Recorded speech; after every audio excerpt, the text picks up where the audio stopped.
Been Yes, here. sir.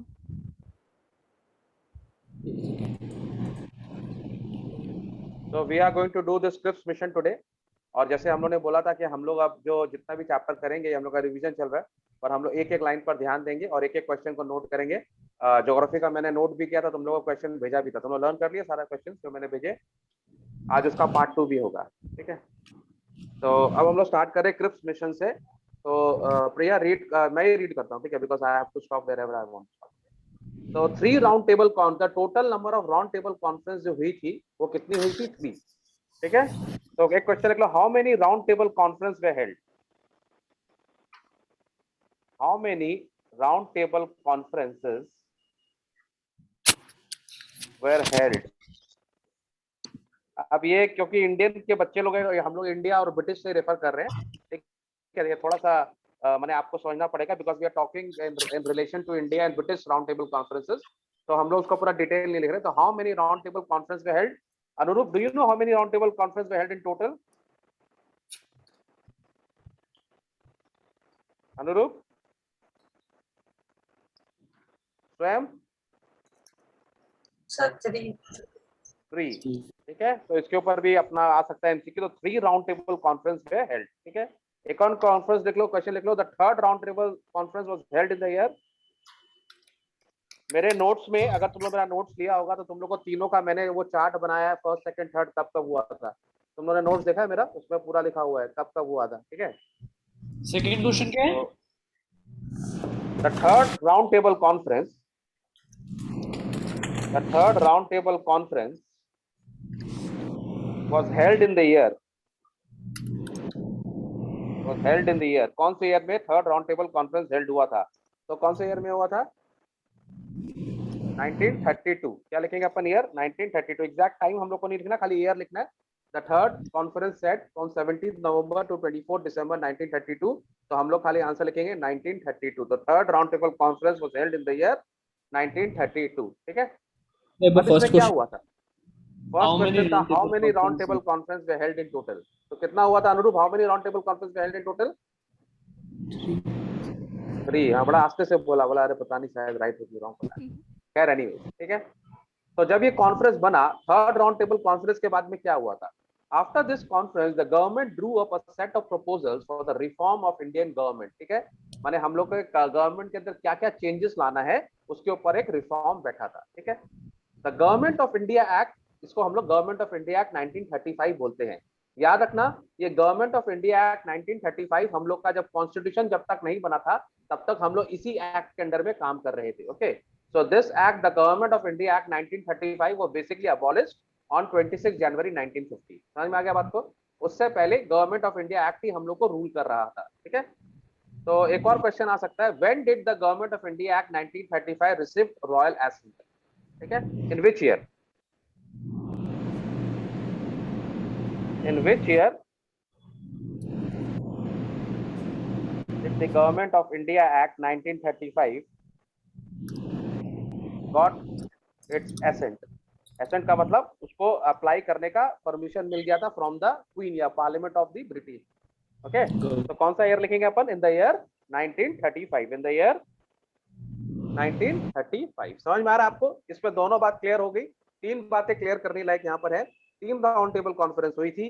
Third round table conference 1932 में हुई, ठीक है। उसमें बहुत सारे प्रपोजल्स आए जिसके हिसाब से गवर्नमेंट को इंडिया को चलाना था, ब्रिटिश को, ठीक है। और हम लोग का जो फाइनल जो हम लोग का एक्ट आया, गवर्नमेंट ऑफ इंडिया एक्ट, तुम लोग को याद होगा एक तो गवर्नमेंट ऑफ इंडिया एक्ट 1919 भी है, ठीक है। Yes, और भी sir. बीच में गवर्नमेंट ऑफ इंडिया एक्ट आए थे। तो ये government of India act was 1935। और तुम लोग को अगर कोई पूछे तो बोलते ना कि ये जो गवर्नमेंट ऑफ इंडिया एक्ट है लास्ट तक हम लोग के ऊपर इसी ने अप्लाई था हम लोग के ऊपर में, until we drafted our own constitution and adopted it in the year 1950 26 जनवरी को। तब तक हम लोग गवर्नमेंट ऑफ इंडिया एक्ट के अंडर में थे। All clear? Yes sir. Okay, आगे बढ़ेंगे। The Act of 1935 provided for the creation of All India Federation consisting of 11 British provinces and such of the princely state as acceded to the federation, ठीक है। तो 11 British provinces बहुत important है। तो ये question इसमें ये भी आ सकता है तुम लोग का कि हाउ मेनी, ठीक है। क्वेश्चन आएगा, the Act of provided for the creation, how many British provinces were created under the government of India act, how many British provinces, question लिख लो, how many British provinces, how many British provinces were created, were held were held, were held या were made, not held, were made, were created actually, so how many British provinces were created, ठीक है, were created under the Government of India Act 1935, ठीक है। जो लोग भी ये video देख रहे हैं याद रखना, ये चैप्टर हो सकता है एक वीडियो में कंप्लीट नहीं होगा, पर हम लोग कंटिन्यू करेंगे जैसे ज्योग्राफी का हम लोग कर रहे हैं, ठीक है। तो इसमें आप लोग के एमसीक्यूज भी, मैं तुम लोगों ने देखा होगा डिस्क्रिप्शन में मैंने एमसीक्यू भी लिख दिया है, ठीक है। of India 1935. Government of India act government of India act 1935 याद रखना, गवर्नमेंट ऑफ इंडिया एक्ट 1935 याद रहेगा सबको। Yes sir. आप फेडरेशन का मतलब क्या बताए थे? फेडरेशन माने ग्रुप ऑफ पीपल जो एक ही अंडर में, एक ही उसके फ्लैग के अंडर में काम कर रहे हैं, ठीक है। ऑल इंडिया फेडरेशन, इसका मतलब ये पूरी इंडिया का जो माने, यहाँ पे तुम लोग बोल, जैसे हम लोग का रेसलिंग फेडरेशन होता है, ठीक है, जैसे हम लोग का बॉक्सिंग फेडरेशन ऑफ इंडिया है, जैसे हम लोग का बीसीसीआई भी एक तरह का फेडरेशन ही है, ठीक है। बॉक्सिंग फेडरेशन का मतलब ये होता है कि हमारी इंडिया में तो बहुत जन बॉक्सिंग खेलते होंगे, बॉक्सिंग का प्रैक्टिस करते होंगे, लेकिन अगर उनकी जो क्लब है उसको अगर फेडरेशन उसको एक्नॉलेज नहीं करता तो वो सब इलीगली माने जाते हैं, वहां से हम लोग ओलंपिक्स में नहीं जा सकते। तो हम लोग की जो ऑल इंडिया फेडरेशन है, माने मेन जो बॉडी है वो सब लोग को एक्नॉलेज करता है, समझ में आ गया। तो दे आर अम्ब्रेला बॉडी आप बोल सकते हैं, ठीक है। तो इसका आंसर कितना होगा, how many British provinces were created under the government of India 1935? 11. अनुरूप 11. वेरी गुड, 11 आप लिख लो, ठीक है। अब तुम लोग का एमसीक्यू में आ जाएगा 8 9 10 11 चार तुम लोगों को कोई भी दे देगा, तो बहुत क्वेश्चंस आ सकते हैं, इसी के लिए हम लोग बहुत इसको क्या बोलते हैं, इसको इंटेंसिव स्टडी कर रहे हैं ना, सब्सटेंशियल फार्मिंग नहीं चल रहा है, इंटेंसिव चल रहा है। उसके बाद हम लोग बात कर लेते हैं, यहाँ तक आ गए, 11 हो गया। अच्छा तुम लोग को मैं एक तो ऐसे कॉमन सेंस जनरल नॉलेज बता दूं, इसके ये जितने भी 11 प्रोविंसेस था ना, इसमें इलेक्शन हुआ था और कांग्रेस 11 में से 8 में जीती थी, ठीक है। अगर बाद में आएगा तो ठीक है, लेकिन ऐसे कॉमन सेंस के लिए बता दिया, ठीक है। The most significant aspect of the act was the provision of provincial autonomy. Daiichi was replaced by a system of responsible government in the province. ये बहुत इंपॉर्टेंट, आप लोग इसको नोट करो, ठीक है। What was the most significant aspect of the act? लिखो question, what was the most significant aspect of the act? What was the most significant aspect of the act? देखो क्वेश्चन लिखो, what was the most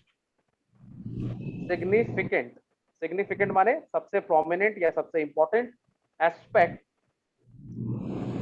of the act, ठीक है।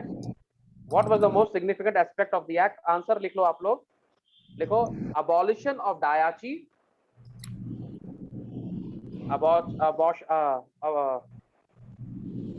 abolition of Daiichi, लिखो abolition of Daiichi, ठीक है। and establishment of responsible government in the province, and establishment of responsible government in the province। ये एक question घुमा के भी आ सकता है कि क्या चीज को अबॉलिश किया गया था, ठीक है। दे हैव लाइक बहुत सारा ऑप्शन आएगा, तो हम लोग क्या लिखेंगे, अबॉलिशन ऑफ डायाची सिस्टम। आपको याद होगा 1919 जो गवर्नमेंट ऑफ इंडिया एक्ट था उसमें डायाची सिस्टम आया था, ठीक है। तो हम लोग ने वो सिस्टम को हटा दिया, वहां पर एकदम इररिस्पॉन्सिबल गवर्नमेंट, कोई भी गवर्नमेंट रिस्पॉन्सिबल नहीं था। यहाँ पर रिस्पॉन्सिबल गवर्नमेंट का मतलब ये हो गया कि अगर कोई कांड होता है, अगर कोई मिसहैप होता है तो government has to be answerable, माने यहाँ पर गवर्नमेंट अकाउंटेबल है, ठीक है। क्या समझे, रिस्पॉन्सिबल गवर्नमेंट का मतलब government is accountable. For example Narendra Modi is accountable ना, आज के डेट में वो जो भी काम करेंगे, बीजेपी इज अकाउंटेबल, तो वो रिस्पॉन्सिबल गवर्नमेंट है, ठीक है। Okay sir. नाउ आगे पढ़ते हैं। As a result of election held in 1937, ठीक है, 1935 में हम लोग का गवर्नमेंट ऑफ इंडिया एक्ट आ गया था, ठीक है। 1937 में इलेक्शन हुआ था। The Congress form ministries in 6 provinces, namely UP, Bihar, Orissa, the central provinces, Madhya Pradesh, Madras and Bombay, ठीक है। Later Congress ministry were formed in Assam and northwest frontier provinces also. तो स्टार्टिंग में वाला इलेक्शन हुआ 11 में से 6 में तो गवर्नमेंट ने स्टार्टिंग में जीत लिया था कांग्रेस को, बाद में उन्होंने 2 और जीता, ठीक है। Congress ministry way formed in Assam and north west frontier provinces also. तो टोटल कितना उन्होंने जीता? 8, ठीक है। बंगाल में क्या हुआ? Non Congress coalition minister under Fazl ul Haq was formed. In Punjab the union party took office and under Sikandar Hayat Khan. In Sindh, the situation remained fluid because of multiplicity of parties. तो 11 में से 8 में तो कांग्रेस क्लियर कट विनर था, 2 में इंडिविजुअल था। एक जगह बंगाल में क्या नाम है, एक तो हम लोग का जो पार्टी था वो डिफरेंट पार्टी था, इंक्लूडिंग पंजाब, वहां पर भी अलग पार्टी था, और सिंध में काफी सारी पार्टी थे, तो वहां पे क्लियर मेजोरिटी नहीं था। अंडरस्टूड? क्लियर हो गया? तो out of election Congress won how many seats? 8. तो लिख लो, how many seats the Congress won in the elections in 1937?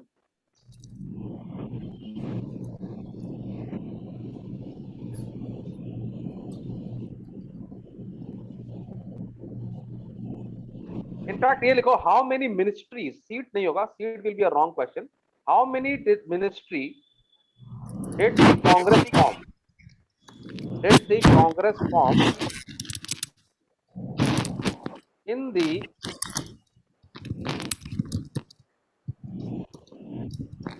the British provinces? How many ministries did the Congress form in the British provinces in the election of 1937? ठीक है? How many ministries did the Congress form in the British provinces in the election of 1937? लिखिए, how many ministry did the Congress form in the British provinces in the election of 1937? What will be the answer? 8. ठीक है। अच्छा, एक और question लिखो। The World War II began in the year 1939. Very good. The World War II began in the year 1939 और कब तक चला था? 1939 to 1945, ठीक है। 1939 to 1945। अच्छा, एक और GK question. First world war कौन सा ईयर में स्टार्ट हुआ था? 1914. 1914। क्या बात है उत्कर्ष, वेरी नाइस। 1914 से लेके कितना साल चला वो? 2 साल शायद चला था। 1914 से 1918 कितना था? 1914 से 1918, और ये चला 1939 से लेके 1945। ओके, तो अब मैं ये आप लोग को क्यों बोल रहा हूँ 1939 से 1945 क्यों बोल रहा हूँ? जो इलेक्शन हेल्ड हुआ था 1937 में, इसका मतलब England was already in a war. Yes. है ना? तो तुम लोग देखो साइमल्टेनियसली क्या डेवलपमेंट्स हो रहे हैं। Britain is under a war, और that too a big war, and that too with a very powerful Germany. ठीक है, Germans in the second world war were more powerful than they were in the first world war. Okay, Hitler was absolutely what is say merciless. उसने इतने लोगों को मारा second world war में ना, हम लोग पढ़ते हैं जितना जूस को उन्होंने मैन स्लॉटर हुआ वहां पर, ठीक है। तो एकदम क्रूअल था, ठीक है। Britain Germany was absolutely cruel at that those times. तो 1937 में इंग्लैंड वॉर में घुस गया था, और इंग्लैंड का प्रोविजन उसका पोजीशन ठीक नहीं था, ठीक है। तो यहाँ पर एक बहुत इवेंट है कि क्विट इंडिया मूवमेंट में इस वॉर का क्या सिग्निफिकेंस है, यह आपको समझना पड़ेगा फॉर जनरल नॉलेज आल्सो, ठीक है। तो 1930 वॉर में वॉर चालू हो गया। It began with Germans invasion of Poland, ठीक है। ये एक तो इमीडिएट कॉज है। You know what is the immediate cause? Main cause. अभी Main cause. instantly क्या Final. cause? What sparked the war instantly? हम लोग अगर तो बोलेंगे what is the immediate cause, उसका माने final nail in the coffin, माने जिसके कारण जो फाइनल स्पार्क था, the final spark was Germans invasion of Poland. समझ में आ गया बात को? Yes. On 3rd September, Britain and France declared war on Germany. The failure of Christmas Mission 1942 brought about a marked change in the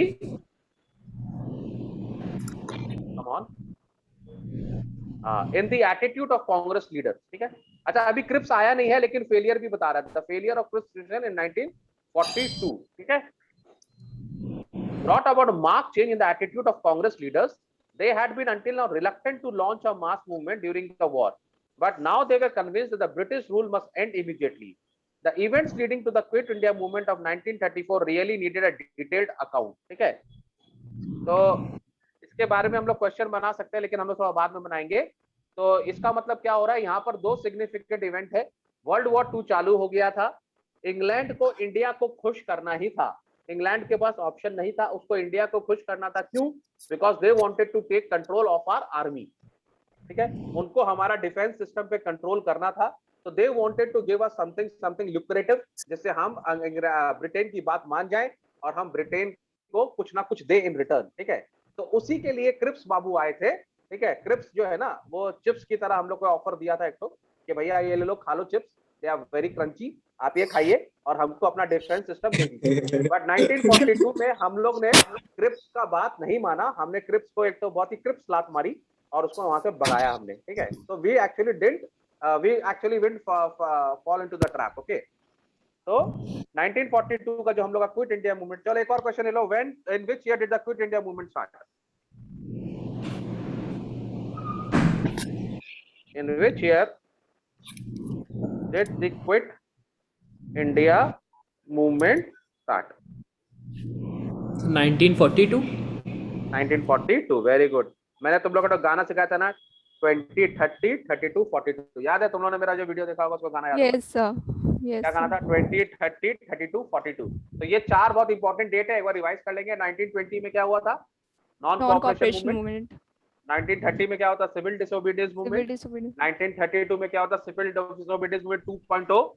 और 1942 में क्या हुआ था हम लोग का? Quit India movement. ये हमारे चार सबसे इंपॉर्टेंट इवेंट्स हैं हिस्ट्री में, आप लोग सबको याद होना चाहिए। इसको गाना बना लो, 20, 30, 32, 42। आजकल तो कोई भी गाना बन जाता है, रसोड़े में कौन था का रैप बन गया, ठीक है, बचपन का प्यार का रैप बन गया, तो इसका भी रैप बनना चाहिए। 20, 30, 32, 42 इंडिया के लिए बहुत इंपॉर्टेंट है। अगर तुम लोग के अंदर किसी के अंदर कलाकारी है तो बनाइए भाई, ठीक है। तो चार इंपॉर्टेंट ईयर कौन सा है? 20, 30, 32, 42, याद रहेगा? कौन सा चार ईयर है इंपॉर्टेंट? जल्दी बोलो। 20, 30, 32, 42। तो 20 में क्या हुआ था प्रत्यक्ष? सर 22 में अरे 22 नहीं, पहले 20 में तो बोल भाई, 20 में क्या हुआ था? क्वेश्चन पूछते लोगों का लिंक चला जाता है भाई, ये कौन सा एक नया तो आविष्कार है ये? नहीं, जैसे ही टीचर क्वेश्चन पूछता है लड़का गायब। देख रहे हो ना, मैं बात ही कर रहा हूँ। अच्छा बोल, 1920 बोल जल्दी। कांग्रेस। भूल नहीं जाना रे। अभी अभी हम लोग रिवाइज किए थे ना प्रिया? Yes sir. पक्का वीडियो गेम खेल रहा होगा साइड में कोई? नहीं सर, देखा शेयर नहीं? करूं, स्क्रीन शेयर करूं? नहीं है मेरे ये भी तो सीख लिया तुम लोग सब ना आज। आज क्या हुआ, आज हम लोग ऐसे पढ़ाई कर रहे थे, ठीक है, तो हमने ऑफलाइन पढ़ाई कर रहे थे, तो एक लड़का अकाउंट्स का सम्स किया, तो मैं उसको बोला तेरा सम्स छुपा ले वरना वो देख लेगा। तो उसके बगल में एक लड़का बोलता है सर हम लोग सब highly trend gorilla online cheaters है। बोले ऑनलाइन में तुम लोग हाईली ट्रेंड चीटर्स हो गया, अभी हाईली ट्रेंड चीटर कहीं से भी चोरी कर लेगा, है कि नहीं? तो प्रत्यक्ष कुमार 20 में क्या हुआ था बताइए, जल्दी बताइए। 20 में कांग्रेस इलेक्ट हुआ था। वाह, तो 20 में sir I was born in 1920। नॉन अनुर बोले सर ये कैसे हो सकता है, इसका उम्र तो छोटा रहेगा, फिर मर गया ना वापस रीबर्थ है। He was once upon a time born 1920। अनुरूप को भी डर लग रहा है कहीं सर उससे क्वेश्चन पूछे, अनुरूप क्या होता 1920? तो चेहरा देख के मुझे समझ में आ गया कि आंसर नहीं आता तुमको। तो वो शायद सर्च कर रहा है। फंस गया, देखा सर लोग को चेहरा देख के मालूम पड़ जाता है। हाँ बोलो बच्चे, और किसका चेहरा देखो तो बीच में ही बोल देता। स्वयं तो आधा दिखता ही नहीं है, स्वयं आंखियों से गोली मारे, बताइए। ये डिसोबीडियंस के लिए तुम मार खाओगे बेटा, अगर तुम मेरे पास होते डंडा सब पिटते ना। सिविल डिसोबीडियंस 1920 में नहीं हुआ था। वाह मेरे बच्चों वाह, तुम लोगों ने नॉन कोऑपरेशन मूवमेंट हुआ था सर। हाँ उत्कर्ष ही बेटा सोया हुआ जायंट है, सोते सोते भी आंसर बता दिया। 1920 में नॉन कोऑपरेशन मूवमेंट हुआ था। 30 में क्या हुआ था स्वयं? उस समय सिविल डिसोबीडियंस हुआ होगा। सिविल डिसोबीडियंस मूवमेंट क्या तुम लोग? 32 में क्या हुआ था? सिविल डिसोबीडियंस मूवमेंट 2.0 बोलता हूं मैं उसको। और 1942 में क्या हुआ था? Quit India movement. हाँ, ये सब वीडियो YouTube में जाएगा, तुम लोग पूरा वर्ल्ड में फेमस है। तुम लोग मयंक सर से पढ़ने के बाद भी आंसर नहीं आता, वेरी बैड। तुम लोग ने कैसे अपॉर्चुनिटी खराब करी अपनी लाइफ की। देखो प्रिया क्या चल रहा है लोग, बताओ। देखो इतनी सारे लड़कों में सिर्फ एक लड़की है और वही आंसर दे रही है। अब समझ में आया इंडिया में ओलंपिक्स में लड़कियां क्यों जीतती है? क्योंकि लड़के यूजलेस है। लेकिन उत्कर्ष को छोड़ के, उत्कर्ष एक तो जीता हम लोग के लिए। चलो कोई आगे बढ़े। तो Congress Yes. Ministry resigned on the war issue, ठीक है, देयर ऑब्जेक्शन। अच्छा यहाँ पे ये बोल रहा है the Congress ministry resigned on the war issue. तो उन्होंने रिजाइन क्यों किया? क्योंकि वो लोग जीते थे इलेक्शन, ठीक है, वो लोग वहां पे जो प्रोविंस में इलेक्शन हुए थे जीते थे, तो उन्होंने रिजाइन कर दिया, बोले हमको नहीं रहना आपके साथ। मुस्लिम लीग खुश हो गया उस time. Their objection was that the British government had involved India in war without consulting the central legislature and provincial government. पता है what does this mean? इस पैराग्राफ का मतलब क्या हुआ? सर गवर्नमेंट को बोला ही नहीं, इंडिया की सेना को वॉर में ले गए। They took the Indian soldiers to war without informing the central legislature and the government. तो गवर्नमेंट को बोला ही Exactly. नहीं। The Congress wanted to say that we have won an election, so we have some value, isn't it? माने we actually hold out of 11 we are in power in 8 government in 8 states. So you should better ask us ना without taking our defense, without taking our army to the war. तो उन्होंने पूछा नहीं, तो obviously the Congress they were very offended and they said जब आपको हमारी जरूरत ही नहीं है तो फिर हम war में क्यों आएंगे? Okay. Yes. The Congress ministers resigned towards the end of October 30, 1939. The Muslim League rejoiced to see the fall of Congress ministries. Muslim league को बड़ा खुश हुआ, बोला अरे देखा हम लोग तो एक भी जीते नहीं थे, ठीक है, वो लोग तो 11 में से एक भी नहीं जीते, तो वो लोग खुश थे। But this is very disappointing because Mr. Jinnah by now had come to look upon the Congress as his enemy number 1. The League promised all help in the war efforts on the condition that no constitutional scheme would be finalized without his approval. Now this is very disappointing and very disheartening for the Indian. Indian National Congress was fighting for the independence, पर मुस्लिम league उल्टा माने Indians way actually against the British, वो लोग ने British के against में खड़े हो गए कि आप लोग हमसे बिना पूछे हमारे लोगों को मरने के लिए कैसे भेज सकते हो।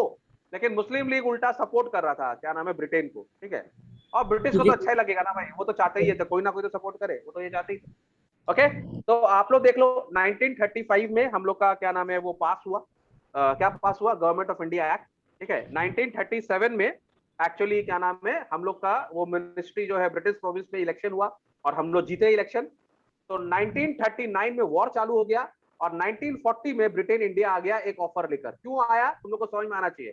सिंपल रीजन ये है कि ये ले लो भैया ऑफर और आप लोग चुपचाप रहिए, थोड़ा हमको मेरा आपका जो आर्मी है दे दीजिए। माने हमारे बच्चों का कोई वैल्यू नहीं, हमारे बच्चे ऐसे ही मरे तुम्हारे लिए। मैं तो ये ब्रिटेन का नाम सुनना मेरा खून खौल जाता था बहुत। माने हमारे बच्चों का वैल्यू, हमारे बच्चे जाए तुम्हारे लिए मरेंगे, भाग। सर एक बार लॉलीपॉप, एक बार चिप्स और इस बार इस बार तो गुस्सा आ गया मेरे को बहुत, ठीक है। तो 1940 में ऑफर लेकर आ गए लोग। ऑफर सुने का इतना रिडिकुलस ऑफर है, तुम लोग को देता तुम लोग भी मार देता, लोग पकड़ के। क्या बोल रहे हैं? The war situation in Europe had worsened, thank you to Germany, ठीक है, थैंक यू हिटलर, पकड़ पकड़ के मारा, ठीक है। कभी कभी तो हिटलर पे मेरे को खुशी भी होता, मारना ही चाहिए लोगों को, ठीक है। सही मार रहा था वो भी आदमी भिखारी था, लेकिन चलो ठीक है बात। The war situation in Europe had worsened, therefore an attempt was made to end the political deadlock. माने ये लोग देखा कि ये लोग का कुर्सी खिलने वाला है, माने जर्मन इन लोग को कैप्चर कर लेगा, तो ये लोग बोला बिना इंडिया के किसी का कुछ नहीं होने वाला पूरी दुनिया में। पूरी दुनिया में सरवाइव करना तो इंडियंस चाहिए, हम लोग ही बचाएंगे दुनिया को, घबराओ मत। On 8 August 1940, the Viceroy Lord Linlithgow made a new offer known generally as the August offer. अगस्त के महीने में आया था 8 अगस्त को, तो नाम दे दिया अगस्त ऑफर, ठीक है। हमने क्वेश्चन बनाया कि अगस्त ऑफर को लिख लो, क्वेश्चन अगस्त ऑफर का ईयर लिख लो। इन विच ईयर, डेट भी लिखना है क्या, and that was the August offer made?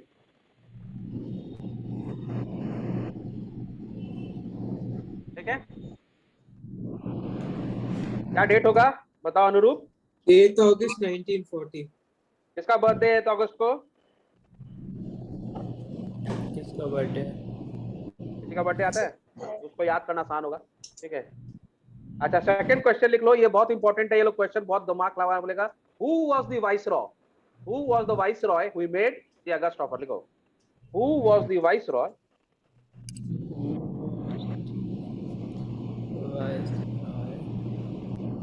who made the August offer?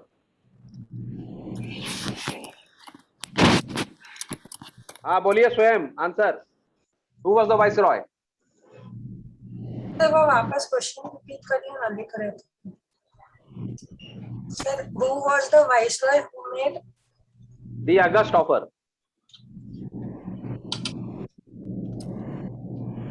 लिन लिथ गो, ठीक है, लिन लिथ गो। क्या अजीब नाम है सर, चाइनीज है क्या ये? आदमी अजीब भी था ये लोग, ये बस अजीब ही आदमी था। आई तो हेट ब्रिटिशर्स। अच्छा वो इंडिया हरा टेस्ट मैच में, मजा आ गया। Virat Kohli is a nice guy. बिना देखे बिना मिले। Anybody against British, I am with them. I don't like Britishers. They actually don't have a vertical column. रीढ़ का हड्डी है ही नहीं उन लोग का. They are opportunist people. Absolutely worthless, trustless, shameless. Brainless. Brainless नहीं है यार, ये मत बोलना. Brain बहुत है उनके पास में. They are not brainless. Crafty people. वो पढ़ा था ना ब्लू बीट में, crafty crocodile. They are that kind of person. खैर anyway. आयरन रूल 3 नासी कर दिया। चलो, he put forward two main proposal. अब इनका proposal सुन लेते हैं, ठीक है? आप लोग इमेजिन करो कि हम लोग अभी ये लिलित गो जो है हमारे पास में आया है और आप लोग महात्मा गांधी हो, आप लोग तो इंडियन स्वयं नेशनल से कांग्रेस राधा मुंह दिखा के आया है। ठीक है, आप लोग इंडियन नेशनल कांग्रेस के आप लोग मेंबर हो और आप लोग को दो ऑफर दिया गया। पहला ऑफर क्या है? After the war was over. अरे तू जिंदा रहेगा वॉर के पास? कितना कॉन्फिडेंस इन लोगों को, छोड़ देगा तेरे को Hitler? After the war was over. अरे what is the guarantee that you will win the war and what is the guarantee that you will be alive? Is there any guarantee? और उस जमाने का जो न्यूज आ रहा था ना, तो हिटलर जीत ही रहा था, हिटलर मार रहा था, हिटलर फ्रांस में घुस गया था, पेरिस को अंडरटेक कर लिया था Hitler. So there was no guarantee that you will survive. You can't survive without Indians. Let me tell you once and listen. Let me tell you once and for all. They were never capable of winning without Indians. Indians के बिना नहीं जीत सकता। और मेरे को तो आज इतना मैंने I can put my I'll put my nose out and say without India ये वर्ल्ड भी नहीं चलेगा। Indians are the needed for this world. अगर हम लोग नहीं होंगे ना, दुनिया भी नहीं चलेगी। ठीक है? तो इन्होंने क्या बोला? After the war was over, a representative Indian body would be set up to frame a constitution for India. देखो कितना बदमाश है। बोला हम लोग को आप पहले वॉर जिताइए, तब हम लोग आपका कॉन्स्टिट्यूशन बनाएंगे। अच्छा बेटा, ओके, हम लोग को तो इंग्लिश आता ही नहीं है। Second, the immediate expansion of the viceroys executive council by appointing a number of representative Indians. बोला ठीक है, एक काम करते हैं लॉलीपॉप, हम लोग आपको ना पार्लियामेंट में जगह दे देंगे और 4-5 कुर्सी दे देंगे पार्लियामेंट में, और लोग आपको दे देंगे एज इफ हमारी बात मानते भी है। अरे हम 10 रख ले या 100 रख ले, सुनेगा तुम है नहीं, सुने तुम बोलेगा हमारा पास तो हमारी कोई बात तो तुमको सुननी है नहीं, तो तुम 4 आदमी को और एडमिशन दे देगा तो क्या फायदा हो? समझ में आ रहा? दो ऑफर क्या बोल रहा है ये, इसको समझना बहुत जरूरी है। After the war was over, ठीक है, इसका मतलब अगर वॉर 10 साल चलेगा तो हम 10 साल तुम्हारा गुलामी करेंगे। अगर 50 साल चला तो 50 साल, ठीक है, और अगर तुम मर जाएगा तो फिर हम क्या करेंगे? हम क्या जर्मन का फिर गुलामी करें हम तुम्हारे जगह? हैं? समझ रहा बात को? यू हैव टू जस्ट माने सी थ्रू इट, क्या बोल रहा है वो लोग। And this is such a stupid option to give, such a stupid option. सबसे पहला बात तो हमको ये बताइए, आप जीतोगे इस बात का क्या गारंटी है कि नहीं? Number 2, an immediate expansion. तो अभी के अभी हम लोग 4 सीट और बढ़ा देते हैं। ये सोच रहे हैं कि मोतीलाल नेहरू को ले लेंगे, हाँ, और क्या नाम है उस टाइम में जब जो हम लोग के मिस्टर बैनर्जी हैं उनको ले लेंगे, और जो बड़े लोग हैं फिरोज शाह मेहता है उनको ले लेंगे, और जिन्ना साहब है उनको ले लेंगे, उनको ना एग्जीक्यूटिव काउंसिल में डाल देंगे। ये जितने भी बड़े बड़े नेता है ना, इन लोगों को कुर्सी दे देंगे और नेता चुप हो जाएगा, खुश हो जाएगा नेता। ठीक है, तो हम लोग क्या नाम है आराम से इंडिया का डिफेंस कंट्रोल कर लेंगे। ठीक है, इनका ये ऑप्शन है। तो 2 क्वेश्चन यहाँ पर, तो 4 ऑप्शन नहीं आ रहा। तो लिख लो, what are the 2 main proposals of the Cripps mission, लिख लो।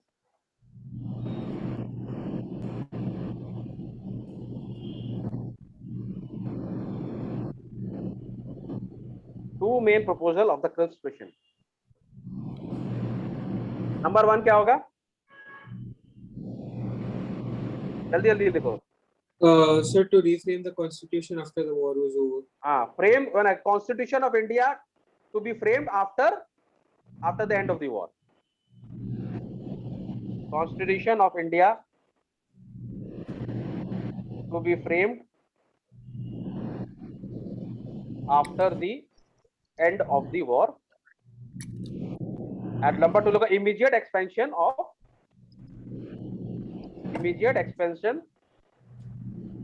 executive council. ये जो सेकंड वाला पॉइंट है वो वापस एक्सप्लेन कर दो। एक्सपेंशन का मतलब क्या होता है? बढ़ाना, इंक्रीज करना। ठीक है, एग्जीक्यूटिव काउंसिल मतलब जैसे हम लोग का भी जो बीजेपी गवर्नमेंट है वो हम लोग की एग्जीक्यूटिव बॉडी है ना, उनके जो मंत्री हैं, हम लोग का लॉ तो पार्लियामेंट में बनता है, लेजिस्लेटिव असेंबली में बनता है लॉ हम लोग का, ठीक है, लोकसभा में बनता है, लेकिन एग्जीक्यूट कौन करता है? जो मिनिस्टर्स लोग जो है जो अभी पावर में है, तो बीजेपी तो एग्जीक्यूटिव अथॉरिटी है अभी हम लोग की, ठीक है। तो ये लोग बोल रहा है कि हम लोग एग्जीक्यूटिव काउंसिल, मतलब जो लोग इंडिया में लॉ लागू करते हैं ना, उसमें आप लोग को और इंडियंस लोग को भर्ती दे देंगे, माने और इंडियंस लोग को ऐड कर देंगे। तो कौन ऐड होगा? जो बड़े बड़े नेता है वो लोग ही ऐड होंगे। और हम लोग का मैटर कौन आगे बढ़ा रहा है? बड़े बड़े नेता ही बढ़ा रहे हैं, नॉर्मल आदमी तो बढ़ा नहीं सकता ना। नॉर्मल आदमी तो ऑब्वियसली गवर्नमेंट में जाके कैसे बात करेगा? तो ये लोग थोड़ा सा लॉलीपॉप दे रहे हैं कि आप लोग आ जाओ। जैसे उस जमाने के बड़े नेता में कौन थे? मोतीलाल नेहरू जी थे, ठीक है, फिरोज शाह मेहता थे, क्या नाम है तुम्हारा, और भी बहुत सारे थे, जैसे बाल गंगाधर यारदास। तिलक भी थे, ठीक है। उनको भी बोल रहे आ जाइए, आप एग्जीक्यूटिव काउंसिल में आ जाइए। तो माने क्या खरीदना चाहता है क्या? तुम क्या कर लेगा देके? तुम ये 4-5 जिन्ना जी को लेकर क्या कर लेगा? तुम लोग जिन्ना साहब को भी डाल के आप क्या कर लोगे? आप लोग क्या हमको बेवकूफ बनाने की कोशिश कर रहे हो यहाँ पर? तो ये 2 रीजन उन्होंने दिया, ठीक है, दोनों ही स्टूपिड डिसीजन था। वो लोग कोई भी इतना छोटा के लिए नहीं सेटल करेंगे, ठीक है। तो हम लोग ने उसको रिजेक्ट कर दिया, सबने रिजेक्ट कर दिया, कांग्रेस ने भी रिजेक्ट कर दिया, B.R. अम्बेडकर साहब ने भी रिजेक्ट कर दिया, जिन्ना जी ने भी रिजेक्ट कर दिया, सबने जितने भी लोग सब लोगों ने उसको रिजेक्ट कर दिया, ठीक है। तो उनका रिजेक्शन हो गया। The offer failed to satisfy the Congress leader, there was no time limit within which the constitution making body was set up